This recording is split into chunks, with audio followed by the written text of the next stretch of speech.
मेरठ के सौरभ राजपूत केस की चर्चा इन दिनों हर किसी के जुबान पर है। लोग हैरान हो रहे हैं कि कैसे एक पत्नी ने अपने बॉयफ्रेंड की चाहत में उसके साथ ही मिलकर अपने पति की हत्या कर दी। आपको बता दें कि मुस्कान जो सौरभ की पत्नी है, उसने अपने बॉयफ्रेंड साहिल के साथ मिलकर सौरभ की 3 मार्च की रात हत्या कर दी। उसके बाद उसके शव के टुकड़े किए और उसे एक प्लास्टिक के ड्रम में सीमेंट के घोल के साथ सील कर दिया। हत्याकांड के खुलासे के बाद मुस्कान और उसके प्रेमी साहिल को गिरफ्तार कर लिया गया है और अब वो जेल की सलाखों के पीछे हैं। अपनी बेटी की करतूत से शर्मिंदा मुस्कान के माता पिता तो अब उससे कोई रिश्ता ही नहीं रखना चाहते और उन्होंने ऐलान कर दिया है कि वे मुस्कान का केस भी नहीं लड़ेंगे। वहीं साहिल के घर वालों ने भी अभी तक उसका केस लड़ने के लिए किसी वकील को हायर नहीं किया है, जिसके बाद मुस्कान और साहिल ने सरकारी वकील की मांग की थी ताकि वे अपना केस लड़ सकें। कानूनी प्रक्रियाओं के तहत दोनों की यह मांग पूरी कर ली गई है और उन्हें सरकारी वकील मुहैया करा दिया गया है। वरिष्ठ अधिवक्ता रेखा जैन मुस्कान और साहिल का केस लड़ेंगी। आपको बता दें कि रेखा जैन एक मशहूर वकील हैं जो chief legal advocate defence council से हैं। रेखा जैन को वकालत का 10 सालों से ज्यादा का अनुभव है। वे अपने काम में माहिर मानी जाती हैं। रेखा ने सौरभ मर्डर केस के आरोपी साहिल और मुस्कान का केस लड़ने की बात स्वीकार की है। इस संबंध में मेरठ विधिक सेवा प्राधिकरण के सचिव उदयवीर सिंह ने क्या जानकारी दी है, ये सुनिए। जो जेल से आपके पास किस तरीके का पत्र आया है, उस पत्र में क्या लिखा गया है? बंदी जो भी कारागार में बंद होते हैं जिनको निःशुल्क विधिक सहायता की आवश्यकता होती है, जिला कारागार के माध्यम से जिला विधिक सेवा प्राधिकरण के कार्यालय में आता और हमारे पास जिन मामलों की आप बात कर रहे हैं, जिन आरोपियों की बात कर रहे हैं, उनका भी प्रार्थना पत्र आया है और उनको क्या कहते हैं निःशुल्क विधिक सहायता प्रदान करने के लिए हमारे मेरठ के एलडीसी सिस्टम की chief legal aid defence counsel Shrimati Rekha Jain ji को नामित किया गया है। तो रेखा जैन जी किस तरीके से केस लड़ेंगी? अब वो उनसे जो आरोपी हैं मुस्कान और साहिल, उनसे मिलने जेल जाएंगी, वो किस तरीके से वकालतनामा साइन होगा? इस पूरे मामले में कहीं कोई फ़ीस किसी तरह का, जो जैसे फ़ोटो किसी भी चीज़ का कोई ख़र्चा उनसे लिया जाएगा? ये विधिक सेवा बिल्कुल निःशुल्क है और उनसे कोई भी फीस चार्ज नहीं होती है, किसी भी बंदी से कोई चार्ज नहीं होती है और जो भी हम फ्री लीगल एड किसी भी व्यक्ति को भी प्रदान करते हैं वो सब निःशुल्क होती है। और ट्रायल कैसे लड़ेंगे, क्या करेंगे, ये एक अधिवक्ता काम है। वो जाएंगे, बंदी से मुलाकात भी करेंगे और उनका जमानत प्रार्थना पत्र है और ट्रायल लड़ना जो भी काम होगा उसके लिए क्या कहते वो निःशुल्क विधिक सहायता उपलब्ध कराएंगे। जिस तरीके से ये केस बहुत ज़्यादा हाईलाइट है, इसके अंदर पूरे देश के अंदर चर्चा का विषय बना हुआ है। इस केस के अंदर ये जैसे सरकारी वकील मुस्कान का और साहिल का एक केस लड़ती हैं, तो उस केस लड़ने के दौरान इनको पता चलता है कि ये दोनों हत्यारे हैं, तो उस कंडीशन के अंदर भी उनको बचाने की कोशिश करेंगी रेखा जी? देखिए, न्याय प्रशासन का सिद्धांत ये है कि किसी भी व्यक्ति को इस कारण से न्याय से वंचित ना हो जाए कि उसके पास विधिक सहायता नहीं थी। ठीक है, न्यायालय का काम है दोनों पक्षों को सुनना और अगर एक व्यक्ति के पास विधिक सहायता नहीं है तो उसकी सुनवाई नहीं हो सकती है। ये प्राकृतिक न्याय का भी सिद्धांत है कि न्यायालय दोनों पक्षों को सुने। तो अगर उसके पास विधिक सहायता नहीं है तो उसको प्राकृतिक न्याय से और न्याय के अपने अधिकार से वंचित हो जाएगा। केवल बात इतनी सी है। जिस तरीके से जो मेरठ पुलिस है सबूत जुटाने में पूरी ताकत लगा रखी है और सबूतों को इस तरीके से मेरठ पुलिस इकट्ठा कर रही है और केस के ऊपर जो जांच की जा रही है कि किसी भी हाल में जो आरोपी साहिल और मुस्कान हैं वो इस आरोप से बच ना पाएँ और उनको जो मैक्सिमम सज़ा है, ज़्यादा से ज़्यादा उनको सज़ा मिले। और वहीं एक सरकार का दूसरा सिस्टम, न्यायिक सिस्टम है, वो उनको बचाने की कोशिश करेगा। दोनों ही सरकारी सिस्टम इसके अंदर कैसे एक दूसरे से समन्वय बिठा पाएंगे? एक तरफ तो पुलिस उनको सज़ा दिलाने की कोशिश कर रही है, दूसरा विधिक सेवा उनको बचाने की कोशिश करेगी। नहीं, विधिक सेवा बचाने की कोशिश करेगी ये नहीं कह सकते, लेकिन हमारा काम है विधिक सहायता देना। पहले भी मैंने आपको बताया कि कोई भी व्यक्ति इसलिए न्याय से वंचित नहीं होना चाहिए कि उसके पास विधिक सहायता नहीं है, अपनी बात नहीं रख पा रहा।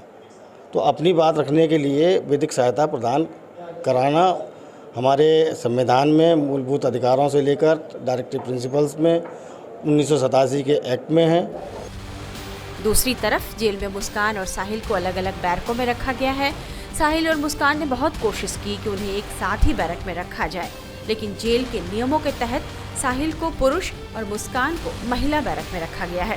मुस्कान से अब तक तो कोई भी जेल में मिलने नहीं आया, जबकि साहिल से तो मिलने उसकी नानी गई थी। साहिल की नानी 26 मार्च को उससे मिलने जेल पहुंची। नानी जब जेल में साहिल से मिलने जा रही थी तो उन्होंने कहा कि नशे में साहिल और मुस्कान से यह बड़ी गलती हो गई। सुनिए जेल में साहिल से मिलने आई नानी ने तब क्या कहा था। हाँ, साहिल शुक्ला से। साहिल से? हाँ हाँ, याद आ रही थी साहिल की? हाँ। अच्छा, क्यों मिलना आई हो, क्या कहना बताओ? कहना कुछ नहीं है, मिल जाऊँ, कुछ कहेगा वो है वो नंगा है, कपड़े उपड़े दे जाऊंगी और क्या हो, कुछ नहीं। आप कह रही थी ना कि मैं उसके साथ नहीं हूँ, लेकिन मैं मिलने आई हूँ बस। मैं ये नहीं कह रही साथ नहीं हूँ या क्या है, ये मुझे कुछ नहीं पता, मिलने आई हूँ। साथ का कोई वो ही नहीं है काका में, तो थोड़ा सा ये है। इसने गलत किया सही किया तुम बताओ। नहीं, तुम्हें यकीन नहीं होगा। नहीं, मुझे यकीन होगा। यकीन है। हाँ। अपने साहिल से ज्यादा उस लड़के का दुख है बहुत। सूर्य नारायण मेरे आगे हैं, झूठ नहीं है, उसका बहुत दुख है जो हुआ उसके साथ, अति हुई बस। चलो अब क्या क्या होगी उससे साहिल से? अब जाऊँ देखूँ क्या कहता है कि वो है, अब जो कुछ लाई हूँ कपड़े उपड़े दे दूँ। अच्छा, कपड़े और क्या लाई हो उसके लिए? और एक नमकीन का वो लाई हूँ। अच्छा। और वो लाई क्या कहाँ सामान तुम्हारा? है? सामान कहाँ है? वो अंदर पड़ा। अच्छा अच्छा। हाँ? तो बताओ दामाद क्यों नहीं आया? है दामाद तो वैसे भी नहीं आते थे, महीने 2 महीने में एक दिन को आते थे, नोएडा रहते तो हैं। उन्होंने पूछा नहीं दामाद ने? कैसे नहीं पूछा है, उससे भी मीडिया वालों ने बात कर ली। बात हुई थी आप? मेरे से नहीं होती। तो वो केस वेस लड़ेंगे इसका साहिल का? कुछ पता नहीं, अभी देखो किसी के दिल की मैं वैसी कह दूँ। ठीक। हाँ नानी, जो साहिल ने किया वो सही किया? अरे मैं कह रही हूँ, मुझे अब तुम्हें यकीन नहीं आ रहा, इतनी बात मैं कह रही हूँ कि उससे ज्यादा लड़के का दुख है, कुछ नहीं करा। ये 2 नशे हो गए, नहीं 2 नशे हो गए। एक तो नशा खूब कर रखा था, एक आदमी को औरत का आदमी को नशा, ये सबसे बड़ा हो गया। ठीक है, हो जाओ। हालांकि साहिल से मिलकर आधे घंटे बाद जब नानी बाहर आई तो उनके सुर बदल गए। उन्होंने सारा दोष मुस्कान पर मढ़ दिया और कहने लगी कि यह सब कुछ किया धरा मुस्कान का है। साहिल से मिलकर आने के बाद नानी ने क्या कहा, ये भी सुन लीजिए। वो नहीं आया और गलत कि ये है वो है, मैंने इतना वो नहीं करा, यही वो कह रहा है। और उसने कुछ नहीं कही, वैसा तुम काका में कोई बात ना, अपने रहो। मीडिया वालों की वजह से मैं इकली हूँ घर में, इकली हूँ। मेरी बेटी को 17 साल हो गए मरे को, ये बच्चे थे, अब कोई नहीं है। लड़की माँ है, एक लड़का लंदन में है, उसके पापा मारा थे, मैं इकली हूँ घर में। मैं देखो कैसा कर रही हूँ काका में। हाँ। और समीर कुछ बता रहे थे अंदर? साहिल ने कुछ बताया? मुझे नहीं पता। खाना वाना मिल रहा है, कोई दिक्कत तो नहीं हो रही? मुस्कान से भी मुलाकात हुई आपकी? वो तो अगर नहीं भी होगा ना, वो मुझसे तो यही कहेगा कोई मुझे परेशानी नहीं है। मैं नानी हूँ, उसे पता है काका में, तो ये अगर कोई परेशानी होगी तो मुझसे नहीं, मुझे नहीं कहेगा, मैं ठीक हूँ। कोई एक आध बात तो बताई होगी उन्होंने? नानी, मुस्कान से मिलना चाहा आपने? क्यों? मैंने तो शुरू में ही ना देखी, वो कभी नहीं देखी। पहले से पसंद नहीं रही? नहीं, मैं कभी नहीं देखी ना, मुझे पहचान नहीं सकती कि ये मुस्कान है या ये है, ये है।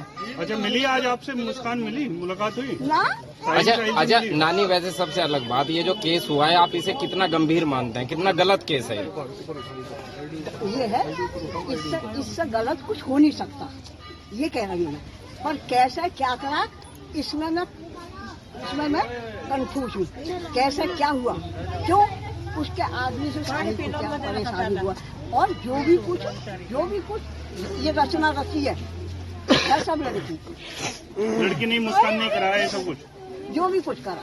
नानी, एक इसमें जो बात हो रही थी कि जो साहिल के जो नाना हैं, वो कोई तंत्र क्रिया करते थे, आप तो उनके साथ जुड़े रहे हैं। साहिल के नाना है नहीं, साहिल का कोई मामा नहीं है, 2 मामा के मर गए, साहिल का कोई नहीं है, ये तो उस लड़की का है कोई, वो करते थे। अच्छा, तंत्र मंत्र मैं कह रही हूँ, तुम एक से एक तंत्र मंत्र को बुला लो, अगर कोई मुझे कुछ कर जाए तो तुम कहना देखो तुम्हारे साथ क्या हुआ। तो किसी के नहीं है, वही है, वही जो राम रचिता था, और किसी के तकदीर की कोई पढ़ नहीं सकता, कोई मिटा नहीं सकता, जो लिखा है। क्या सजा मिलनी चाहिए अब?